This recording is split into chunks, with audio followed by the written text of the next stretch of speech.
CM কাদের ইলেকশনের 15-20 দিন আগে ইন্ডিয়া যেত, ক্ষমতার নেগোসিয়েশন করত, অর্থের নেগোসিয়েশন করত, বাংলাদেশে এসে বিড়ালের মতো চুপ হয়ে যেত, ইলেকশন হতো, দামি ইলেকশনে জাতীয় পার্টি বিরোধী দল হতো, আওয়ামী লীগকে তারা সরকারি দলের সমর্থন দিত।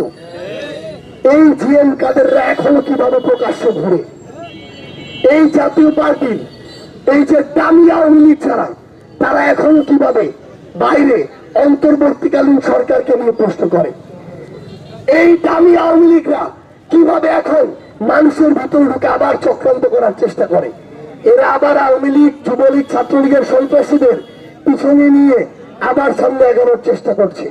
আমরা স্পষ্ট করে বলি, ফ্যাসিস্ট বিরোধী যে ঐক্যবদ্ধ শক্তি, আমরা যারা একসাথে 24 লড়াই করেছি, যে কোনো মুহূর্তে যে কোনো সিচুয়েশনে এইরকম দালালদের, স্বীকৃত দালালদেরকে আমরা একসাথে মিলে আমাদের জায়গায় তাদের মুখোমুখি দাঁড়িয়ে যে কোনো ব্যবস্থা নিতে প্রস্তুত থাকবো।